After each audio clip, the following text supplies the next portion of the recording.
todos.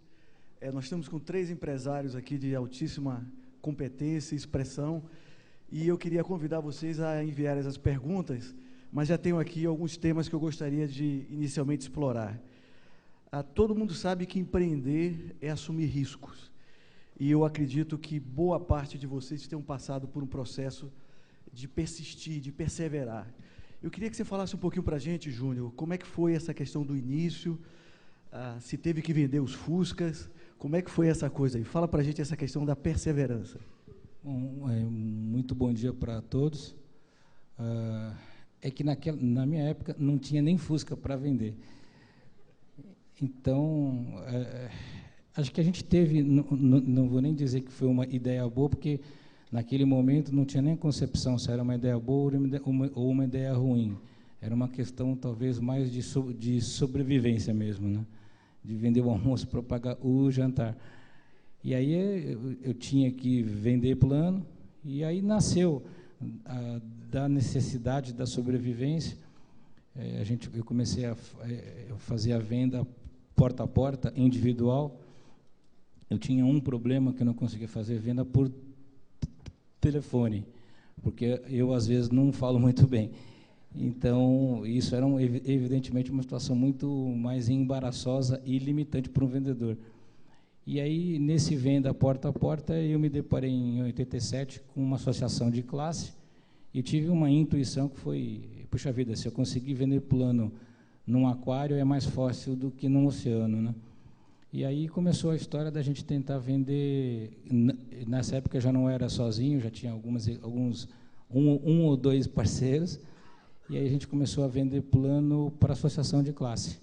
Então, acho que tem a ver mais com essa concepção da obstinação, da determinação de chegar a algum lugar. Não sabia exatamente onde que ia chegar, mas tinha muita obstinação mesmo. Não tinha obstáculo que ia para casa vencido por ele, né? E aí, adiante, as coisas foram dando certo. Porque você constrói uma ideia boa, aí começam a surgir financiamentos, porque quando você tem uma ideia boa e prova que a ideia ela é muito boa, os próprios financiadores vêm te buscar. Estou sendo simplório para não tomar tempo. Eu acho que você... Eu não sei, Birman, você quer dar uma complementada aí? Essa questão de persistir. Bom dia. Primeiro eu queria cumprimentar a todos, cumprimentando a Endeavor, que certamente reúne aqui pessoas que têm a intenção e a vontade e a competência de mudar esse país, porque acredito que os empreendedores serão talvez o principal veículo para isto. E dando então sequência aí à sua pergunta, eu considero que determinação é energia fundamental para o sucesso de qualquer negócio. Eu talvez vá poupá-los de contar a nossa história mais uma vez, até porque isto é o que eu mais gosto de fazer quando eu tenho alguma participação pública, porque posso assegurar a vocês que este hoje é o nosso maior patrimônio. Essa história terá em 2012 um momento muito oportuno, que será quando a Arezzo completará 40 anos, mas dizer a vocês de que talvez a nossa maior motivação durante toda a nossa existência foi a sobrevivência. Imaginem que criar e desenvolver a empresa nas últimas 4 décadas necessitava um senso de sobrevivência muito acurado, porque sobreviver a todas as mudanças políticas e econômicas que esse país foi submetido nos últimos 40 anos, sobreviver talvez tinha que ser o maior objetivo. E foi querendo sobreviver que nós chegamos aqui e que eu tenho o prazer de estar com vocês. Muito obrigado. Eu acho que tão importante quanto o tema da persistência, de perseverar, de tratar no dia a dia com a questão de risco, eu acho que também empreender é uma questão de aprender. Empreender é uma questão também de se educar. E aí é que eu queria provocar um pouquinho o Omar. Vocês têm uma trajetória que passou por várias etapas do início, a questão do financiamento. O que você aprendeu nessa jornada e o que você diria para os seus colegas empreendedores aqui que você faria um pouquinho diferente ou até mesmo muito diferente? Bom dia a todos, parabéns à Endeavor por mais esse evento. Bom, diferentemente do Júnior e do Anderson, que fundaram suas respectivas empresas, né, eu me juntei ao Fleury há 11 anos, uma empresa que já tem 85 anos de vida, né, então tem uma pequena diferença aqui em termos de história dessa empresa e a minha participação, né, nesse crescimento, né. O Fleury, caracteristicamente, é uma empresa no setor de saúde que se caracteriza muito também por assumir alguns riscos, digamos assim. Ele foi muito pioneiro na ideia de ter um negócio muito fundamentado em qualidade, né? Foi muito pioneiro também em ter um negócio muito sedimentado em inovação. E foi pioneiro, inclusive, até um pouco visionário nesse sentido, no modelo societário também, sempre muito depositado em meritocracia, né? Isso sempre foi alguns dos alicerces do crescimento do Fleury ao longo dessas últimas décadas. E teve que assumir riscos, tá certo? Na década de 80, o Fleury foi a primeira empresa a introduzir o conceito de one-stop shop no setor de saúde, fazer tudo num lugar só, tá certo? É só um pequeno exemplo que eu queria compartilhar com vocês. E quando a gente assume riscos, a gente assume que a gente vai errar e vai acertar também, indo diretamente à sua pergunta. Há vários aprendizados, tá certo? O Fleury sempre cresceu organicamente, às custas de sua própria geração de caixa. Você perguntou de financiamento. Teve apenas um momento em sua trajetória, no começo da década passada, em que a gente teve um empréstimo do IFC, um braço do Banco Mundial, mas a gente mal usou esse empréstimo. No começo de 2002, nós começamos a adquirir empresas. Há uma assunção de riscos quando você adquire empresas também. Desde então, 9 anos passados, nós adquirimos 26 empresas. E acabamos de fazer a nossa maior aquisição agora, uma aquisição de mais de R$1 bilhão, que para o nosso porte é uma aquisição muito relevante. E há uma curva de aprendizado nessas aquisições. Quando a gente fala do aprendizado, é claro que nessas 26 empresas, olhando para trás, quantas dessas a gente adquiriria de novo? Quantas dessas a gente integraria de uma maneira diferente? Hoje, com essa curva de aprendizado muito mais sedimentada, a nossa trajetória de crescimento fica ainda mais sólida, tá certo? A gente consegue tirar proveito desses aprendizados também, né? Fizemos o IPO há 2 anos atrás, foi um IPO bem sucedido, tivemos uma captação de recursos que permitiu realizar essa aquisição grande que eu falei para vocês. Então, tudo isso faz parte de uma trajetória de crescimento de uma empresa que cresce muito baseada em planejamento, em qualidade, em inovação, sempre tendo pioneirismo à sua frente. Eu vou pegar um gancho aí do comentário que você fez sobre a questão do IPO.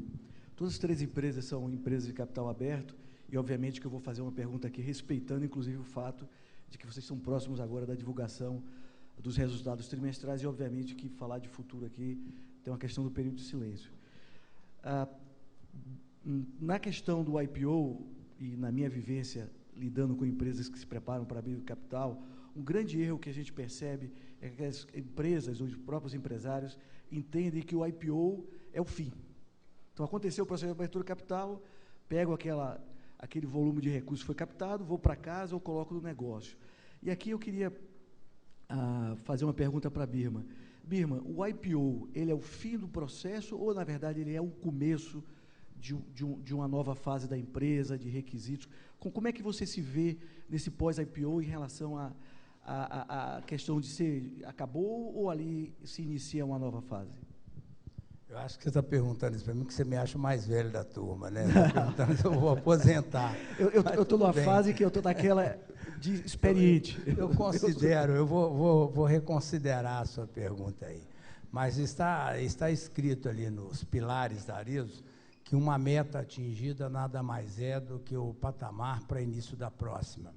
Essa ideia de que um objetivo conquistado inicia outro é um tema que recorrentemente a gente está conversando com todo o nosso grupo de colaboradores. Isso faz parte da cultura da companhia, o que em si eu poderia resumir a minha resposta com essa frase para você, mas eu vou permitir me ampliar, porque para mim um momento assim de muito aprendizado foi o roadshow que nós fizemos em fevereiro do ano passado, onde nós realizamos num período curto de tempo, imagino que talvez 10 dias, em torno de 100 reuniões, onde conversamos com mais de 150 investidores e mais de 200 investidores. E a pergunta que sempre vinha era o seguinte: por que o IPO? Por que a empresa que, teoricamente, é geradora de caixa, ela não se utiliza de vários outros recursos que existe para capitalizar uma empresa? E nós, obviamente, tínhamos a resposta bastante estruturada para esta pergunta, mas me faz ver de que a amplitude que você tem de relacionamento com o mercado financeiro é muito ampla, e muitas das vezes as pessoas ou as empresas colocam o IPO como objetivo, e, no meu entender, o IPO não pode ser um objetivo. O IPO tem que ser uma ferramenta que vai ser muito útil num processo de crescimento e desenvolvimento da companhia. Aqui agora, você falou da questão da idade ou da experiência, eu vou fazer uma para o Júnior, que tem uma história muito calcada em foco em vendas, né? Ele estava me contando, e acho que é uma coisa muito conhecida, o seu começo como empreendedor, o foco em vendas, a questão do porta a porta, né? De estar lá presente e sempre procurando os seus clientes. Como é que você se veria naquele modelo e no modelo de hoje, já que você hoje tem que ter uma estrutura replicável, né? Então, você tem que ter uma questão organizada, que permita uma replicabilidade.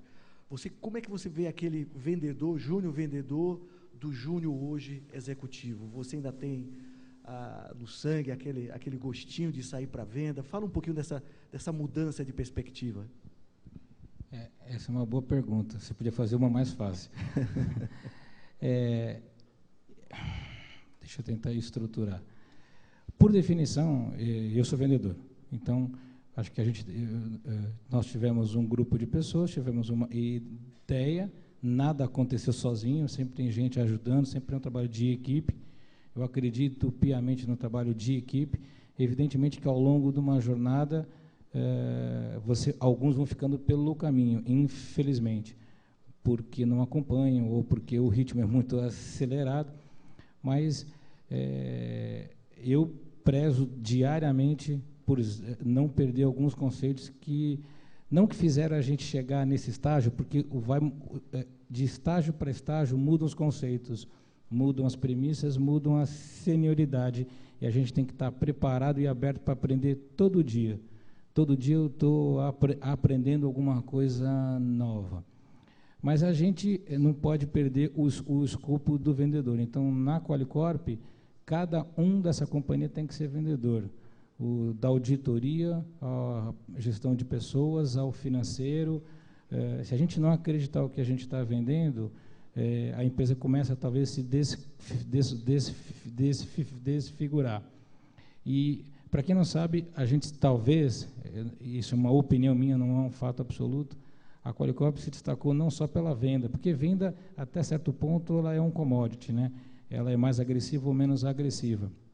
No nosso caso, com bastante agressividade na venda. Mas a gente se enfincou mais também pelo pós-venda. Então, a gente ocupou uma lacuna do mercado, onde o usuário que comprava um produto nosso, nós vendemos produtos de alguém, o produto não é nosso, de uma seguradora de plano de saúde, por exemplo. Mas a gente se responsabiliza pelo pós-venda frente ao usuário de um ativo que é a saúde dele. Então, houve uma demanda de mercado. Isso até hoje, eu pessoalmente, enquanto estiver lá, eu prezo por isso diariamente.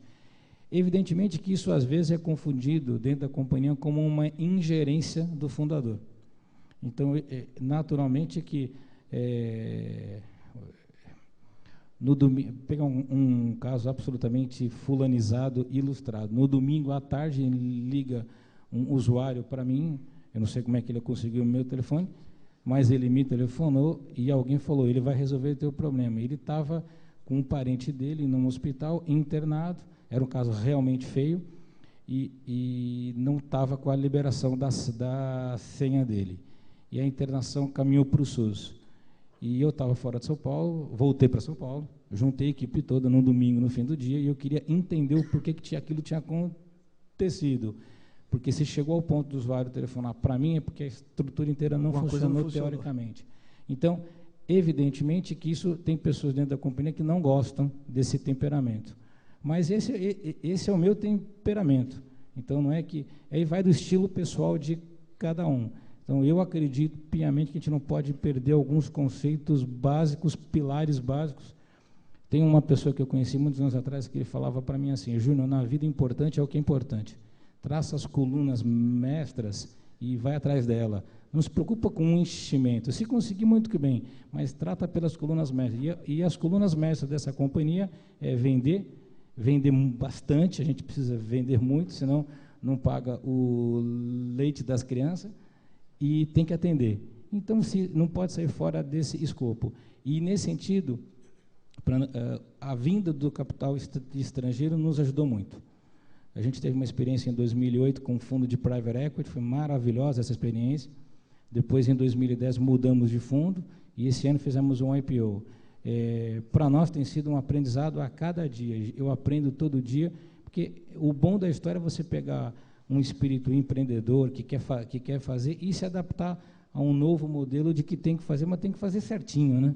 Porque normalmente o empreendedor, eu não sei se os outros concordam, ele tende a ser um pouco desorganizado, né?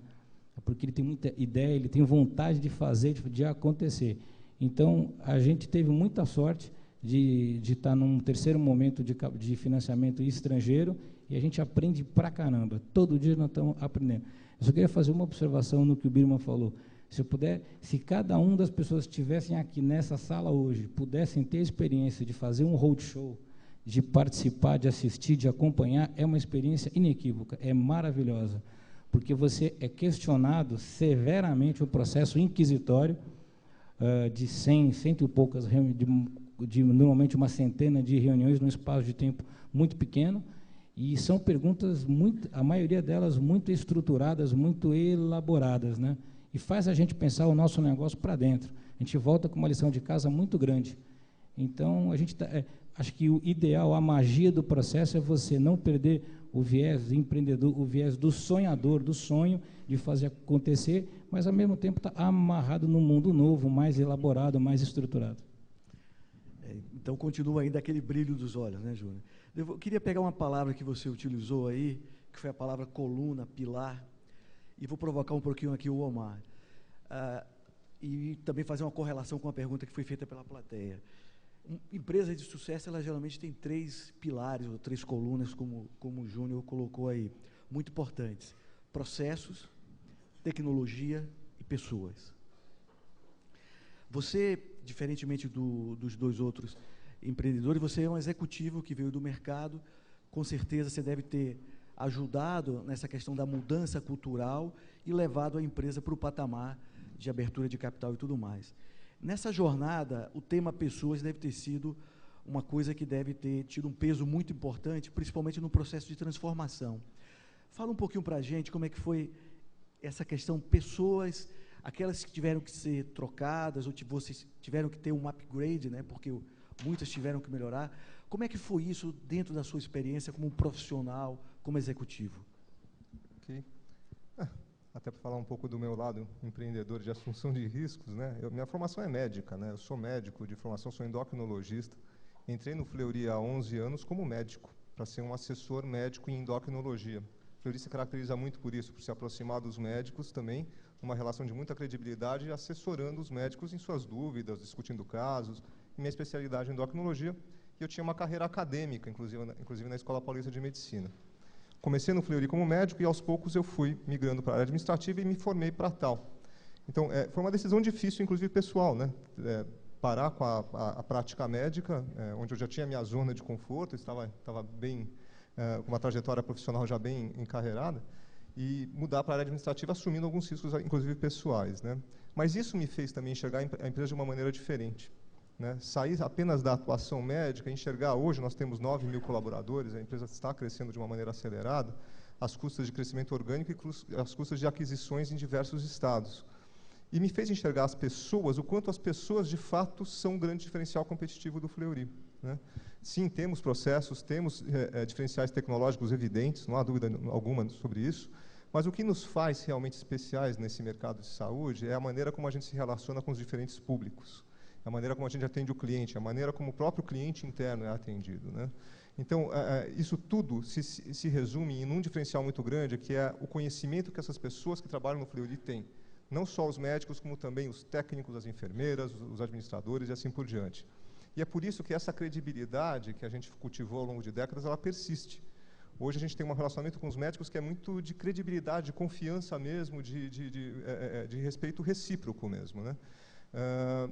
E a gente acaba investindo muito em educação internamente também. Esse é o ponto, né? Você recruta os melhores profissionais, isso te custa, o nosso maior custo é relacionado a pessoas, mas é o nosso maior investimento também, tá certo? E são essas pessoas que devolvem, te dão um retorno às custas de seus conhecimentos e como você as desenvolve dentro da empresa também. Porque não basta só recrutar os melhores profissionais, você tem que continuar desenvolvendo para reter esses talentos dentro da empresa. Por isso, nós acabamos, inclusive, de fundar uma universidade corporativa agora, um espaço segregado só para treinar os nossos profissionais, né? Eu acredito muito no diferencial das pessoas, numa empresa que trabalha com saúde, numa empresa de serviços, isso é absolutamente fundamental. Ok, obrigado. Eu vou pegar aqui, tem uma pergunta muito legal sobre a IPO, parece que é um tema que está despertando bastante curiosidade, e vou também pegar um comentário que o Júnior falou aqui sobre o roadshow, que é um processo intensivo, né? Geralmente envolve viagens bastante desgastantes para o exterior, né? A grande maioria dos compradores de IPO do Brasil estão ali entre Estados Unidos e Europa, então viagens bastante intensivas, reuniões ao longo de todo o dia, e até lembro de um comentário, não sei se Laércio está aí da TOTS, mas ele falou, durante o roadshow, se você vê um banheiro, pare no banheiro, porque você não sabe quando vai aparecer o próximo banheiro. Tá? Então, Laércio, se tiver aí, desculpe o comentário, mas... Se tiver alguma coisa para comer, aproveita e come logo. Come também. Então, viu o banheiro e viu comida, aproveite, porque você não sabe quando é que vai acontecer o próximo. E aqui, Birman, eu queria pegar duas perguntas aqui que foram feitas.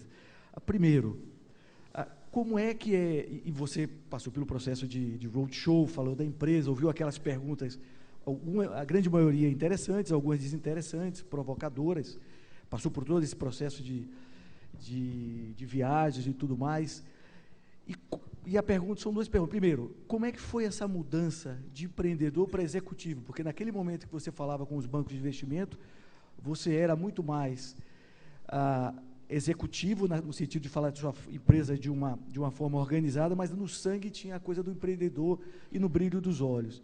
E a segunda pergunta é, a IPO é para todo mundo? A segunda pergunta vai ficar difícil eu responder, eu precisaria de um nível de especialidade que eu te confesso que eu não tenho. Na primeira, eu vou tentar fazer aqui uma síntese do que a minha cabeça pensa sobre a IPO, e sobre a companhia se tornar uma companhia aberta, que é um processo que tem suas vantagens, tem suas desvantagens, e olhando pelo lado das desvantagens, a primeira delas é de que você, a partir desta hora, tende a perder de foco aquilo que é a essência da companhia, normalmente voltada para produtos e serviços, e se tornar, então, um player do mercado financeiro. Eu acho isso um grande risco, é algo que a gente tem policiado aí constantemente nos nossos negócios, isso é não perder a nossa origem fundamentalista e não perder os fundamentos do nosso negócio, procurar ter sapatos cada vez mais lindos e sedutores nas nossas lojas e serviços de atendimento cada vez mais eficiente. Esse é o nosso grande desafio, o restante é consequência. Então, o processo de abertura de capital tende a tirar isto de foco. É também, por si, um processo oneroso, porque ele é oneroso em termos de roubar sua energia para olhar para o relacionamento com seus investidores, e ele é oneroso também enquanto custo, porque você tem que ter uma área de RI, você, para cumprir todas as determinações da CVM, e você acaba gastando mais dinheiro. Bem, olhando pelo lado positivo do IPO, uma empresa de capital aberto, então, isto leva você a ter um nível de disciplina muito maior do que o que você tinha enquanto companhia fechada. Para aqueles que querem ter maior exigência na disciplina, torna-se, então, um motor de crescimento. Aliás, falando em crescimento, é a palavra número 1 que domina o seu dia. Você está sempre pensando, sendo estimulado e sendo cobrado por crescimento. O que, de certa forma, é uma grande vantagem, te tira de qualquer região de comodismo, mas, ao mesmo tempo, torna-se o maior risco, porque, a título de atender esse crescimento, você pode cometer equívocos e erros que podem custar muito para a companhia. Mas eu acho que o fato de ter disciplina e estar buscando o crescimento faz assim aí as duas maiores vantagens do processo de companhia aberta. E citaria talvez uma terceira grande vantagem que hoje a gente tem vivido aí no nosso dia a dia, é de que quando você é uma companhia fechada, você tende a buscar o crescimento no seu limite de competência de operar. E quando você é uma companhia aberta, que o nível de crescimento é exigido muito mais do que a sua capacidade pessoal de operar, só te resta uma opção, que é tratar gente, desenvolvimento de gente, de uma maneira processualizada, de uma maneira que se torne uma área da sua companhia tão importante quanto a área de produtos e serviços. Então, inclusive, esse é o grande momento que a Arezzo & Co vive hoje, que é o desenvolvimento de pessoas, o que torna o negócio mais motivador, atraente. Você sente que atrás de todo cargo que você, de certa forma, descreve e abre na sua empresa, tem atrás uma pessoa, e começar a entender um pouco mais de gente e de pessoa passa a ser o seu grande desafio. Então, eu espero ter feito aí um breve resumo do que a gente pensa sobre o pós-IPO. Eu só não concordo uma coisa com você. Quando você fala em fazer cada vez mais sapatos bonitos e sedutores, eu tenho 3 mulheres em casa e eu sei o que é isso. O quanto custa isso. Aliás, eu te digo o seguinte, que no nosso IPO, elas foram as nossas maiores aliadas. A cada reunião que a gente fazia, principalmente com os fundos no Brasil, a primeira coisa que a gente escutava de quem estava fazendo a reunião conosco era isso: ora, a minha mulher falou que é um bom negócio. Então, eu estou cada vez mais crédulo de que as mulheres já dominam, irão dominar ainda mais o mundo depois dessa experiência, então não se fala. Viu? Eu sinto isso no bolso. Obrigado. Continue. Eu queria só, eu acho que pelo nosso tempo, acho que cabe aí talvez um par de perguntas. Ontem eu estava conversando com meu sócio, Mauro Terepin, que está até aqui, e ele contou uma história do pai dele.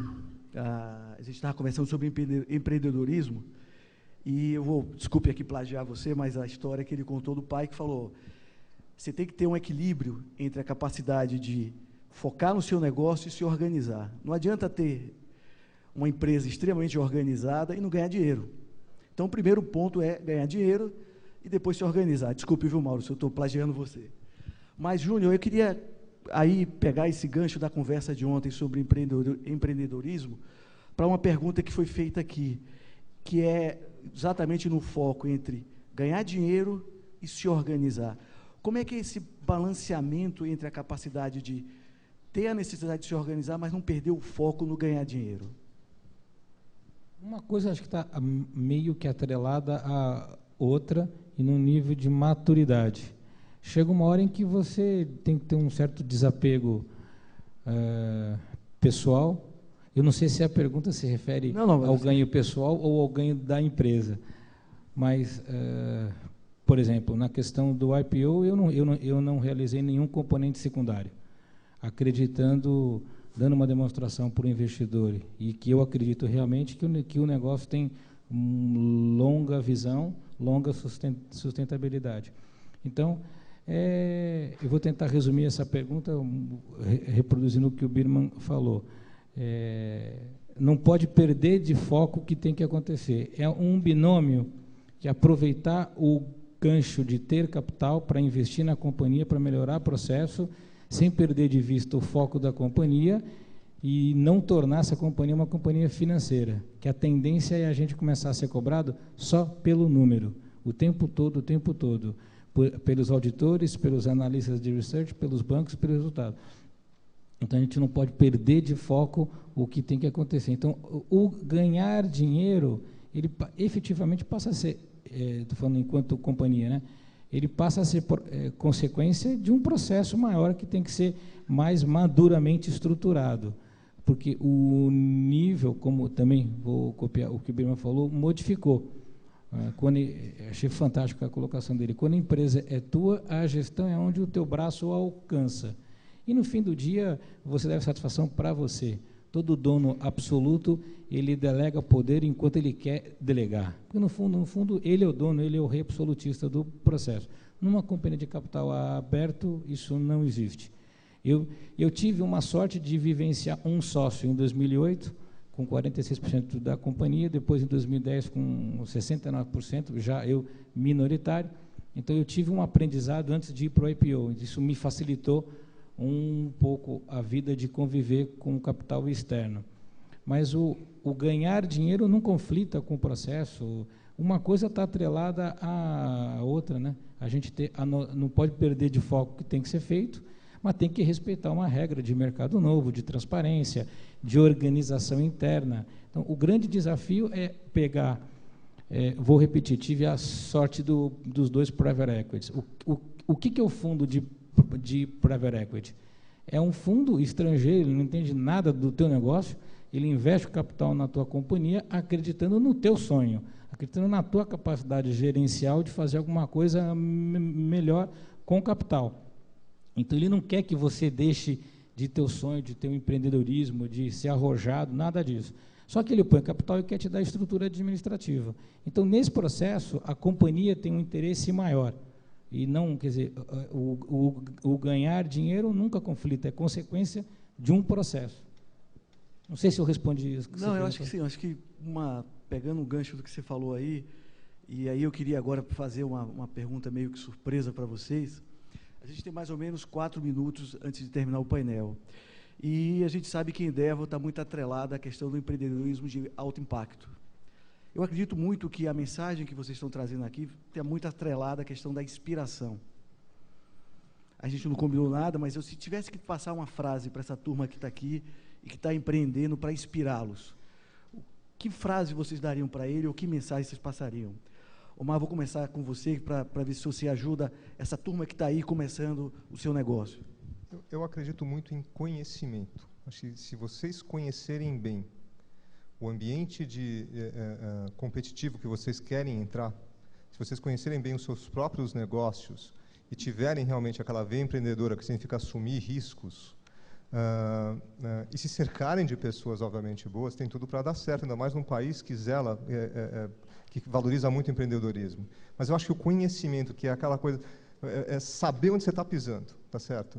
Isso faz com que você consiga dimensionar melhor os riscos. E ter ousadia, ter arrojo, né? Saber que também, se ficar no lugar comum, ficar fazendo o que todo mundo faz, você será apenas mais um. Mas eu acredito muito nesse recurso, no conhecimento. Birman, vou pedir você para ser o segundo, para você não reclamar de mim e dizer que eu deixei você por último, por ser o mais experiente. Então, vamos lá. Eu vou, inclusive, dar continuidade aí à sua última resposta, fazendo um comercialzinho aí para vocês, que é o seguinte: primeiro você ganha dinheiro e depois você chama a Ernst Young e a Teco para organizar. Então, obrigado, tá? A gente acerta aí no final, tá? Compensar o sapato. Acho que você vai ganhar um sapato aí. Pode ser algumas horas também de auditoria, depois a gente acerta meu rebate aí na história, não tem problema. Mas eu até iria também, quando se fala em fazer frases, são tantas as boas frases que a gente escuta a cada momento, e de uma maneira talvez bem simples, aproveitando o tema de vocês aí, eu vou dizer o seguinte: ganhe dinheiro. Só isso. Ganhe dinheiro. Simples. Simples. Né? Ganhe dinheiro que as outras coisas acontecem. Acho que ganhar dinheiro é fundamental. Tá? Obrigado. Júnior, e você, qual a mensagem que você daria para essa turma aí? Um pouco de obstinação e determinação. mas tem que ter um pingo de humildade, porque esse sujeito que é muito determinado para um negócio errado, ele mira para o muro, vai, né? Então tem que ter a humildade de saber que, putz, estou errado, mas não pode perder a determinação, obstinação. Sujeito que perde a obstinação pela vida, determinação, e tem que ter a capacidade de se indignar com os nãos. A vida dá não todo dia, para a gente fazer de propósito, fazer um... Né? O rio não é reto, né? O rio ele é curvo. A própria natureza é muito sabe fazer as coisas a gente contornar. Não pode parar, se parar, represa. Eu vou me permitir aqui uma ousadia. Eu lido muito no dia a dia com empresas que estão em processo de transformação, e eu diria que tem 3 componentes principais para um empreendedor ter sucesso: pessoas, pessoas e pessoas. Muito obrigado a vocês 3 aí pelas lições, um bom dia a todos.